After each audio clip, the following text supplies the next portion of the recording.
Hi കൂട്ടുകാരെ, എൻ്റെ പേര് സുമി. എൻ്റെ വീട് തൊടുപുഴയാണ്. ഞാൻ ഡിഗ്രി ലാസ്റ്റ് ഇയറാണ് പഠിക്കുന്നത്. എൻ്റെ അനുജൻ്റെ കൂട്ടുകാർ അവർ വീട്ടിൽ വന്നപ്പോൾ നടന്ന കുറച്ച് കാര്യങ്ങളാണ് നിങ്ങളോടിന്ന് പറയാൻ പോകുന്നത്. അവരുടെ കോലേസ് എന്നെക്കൊണ്ട് കഴിപ്പിച്ചു. എല്ലാം ഞാൻ വിശദമായി പറയാം. എൻ്റെ അനുജൻ്റെ പേര് സുജിത്ത് എന്നാണ്. അവൻ +2 പഠിക്കുന്നു. വീട്ടിൽ അച്ഛനും അമ്മയുമുണ്ട്. അച്ഛൻ ഒരു ലോറി ഡ്രൈവറാണ്.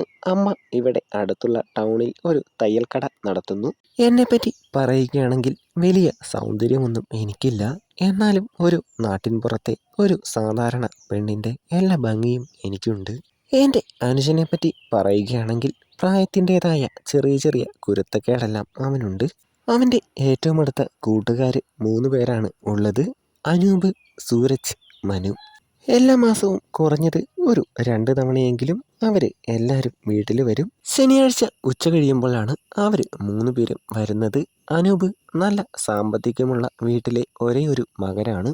എന്നാൽ അതിൻ്റെ അഹങ്കാരമൊന്നും അവനില്ല.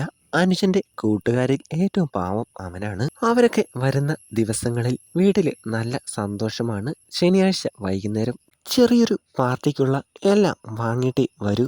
ഫുഡ്, കഴിക്കാനുള്ളത്, ഐസ്ക്രീം, അങ്ങനെ ഒരുപാട് സാധനങ്ങൾ. അനൂപ് ഒരേയൊരു മകനാന്ന് പറഞ്ഞില്ലേ, ഒരു ചേച്ചിയുടെ സ്നേഹവും സംരക്ഷണവും ഒന്നും അവന് കിട്ടിയിട്ടില്ല. അതുകൊണ്ട് എന്നോട് അവന് വലിയ കാര്യമാണ്. ചിലപ്പോഴൊക്കെ അച്ഛനും ഞങ്ങളുടെ ഈ ആഘോഷങ്ങളിൽ പങ്കെടുക്കാൻ പറ്റുകയുള്ളൂ. എന്നാലും അച്ഛനും അമ്മയ്ക്കൊക്കെ അവരോട് വലിയ കാര്യമാണ്. അങ്ങനെയിരിക്കെ ഒരു 2ാം ശനിയാഴ്ച അച്ഛൻ വീട്ടിലില്ലാട്ടോ. പതിവ് പോലെ ലോറിയുമായി പോയതാണ്. അമ്മ രാവിലെ തന്നെ തയ്യൽക്കടയിലേക്ക് പോയി. അന്ന് ഉച്ച കഴിഞ്ഞ് ഒരു 2 മണിയായപ്പോൾ അമ്മ കടയിൽ നിന്ന് വിളിച്ചു. അച്ഛൻ്റെ വീട്ടിൽ നിന്ന് വിളിച്ചു. വല്യച്ഛന് സുഖമില്ല, ആശുപത്രിയിൽ ആണെന്നാണ് പറയുന്നത്.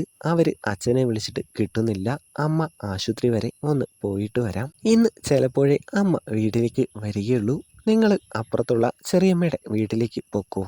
ഞാൻ ഈ കാര്യം അനുജനോട് പറഞ്ഞു. അപ്പോഴാണ് അവൻ പറയുന്നത്, നമ്മുടെ അനൂപില്ലേ, അവൻ്റെ ബർത്ത്ഡേ ആണ് നാളെ അവൻ്റെ വീട്ടിൽ വലിയ ആഘോഷമാണ്. എന്നാൽ ഇന്ന് നമുക്കെല്ലാവർക്കും കൂടെ ഇവിടെ ആഘോഷിക്കാം എന്നാണ് അവൻ പറഞ്ഞത്. അപ്പോൾ നമ്മൾ ചെറിയമ്മയുടെ വീട്ടിലേക്ക് പോയാൽ എങ്ങനെ ശരിയാകും? നമുക്ക് ഇവിടെ തന്നെ നിൽക്കാം. അവർ വരുമ്പോൾ എന്തായാലും വൈകുന്നേരം ആവുമല്ലോ. നമുക്ക് ഇപ്പോൾ ചെറിയമ്മയുടെ വീട്ടിലേക്ക് പോവാം. അമ്മ ചെറിയമ്മയോട് വിളിച്ച് പറഞ്ഞിട്ടുണ്ടാവും നമ്മൾ വരുമെന്ന്. നമുക്ക് വൈകുന്നേരമാകുമ്പോൾ തിരിച്ചു വരാം. 3-4 വളവ് അപ്പുറത്താണ് ചെറിയമ്മയുടെ വീട്. അനൂപിനോട് വീട്ടിൽ വരുമ്പോൾ വിളിച്ചാൽ മതി, ഞങ്ങൾ ചെറിയമ്മയുടെ വീട്ടിലാണ് എന്ന് പറഞ്ഞിരുന്നു. 5:30 ആയപ്പോൾ അവൻ വിളിച്ചു കേട്ടോ.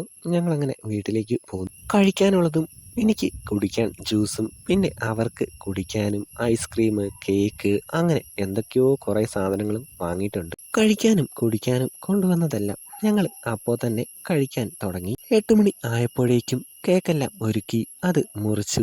എല്ലാവരും നല്ല സന്തോഷത്തിലാണ്. പാട്ടും ഡാൻസും എല്ലാമായി. 10 മണി ആയപ്പോഴേക്കും എനിക്ക് ഉറക്കം വന്നു.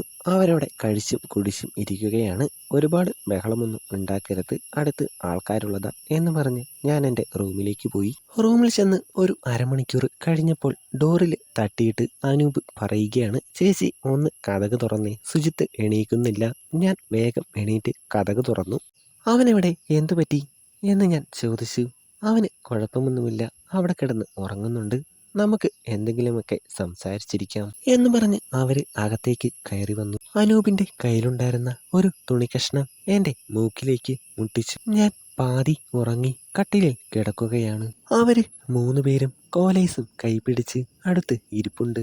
മാറി മാറി 3 പേരും കോലൈസ് എന്നെ കൊണ്ട് കഴിപ്പിക്കാൻ തുടങ്ങി. ഐസ് എൻ്റെ വായിൽ നിറഞ്ഞ് സൈഡിലൂടെ ഒലിച്ചിറങ്ങാൻ തുടങ്ങി.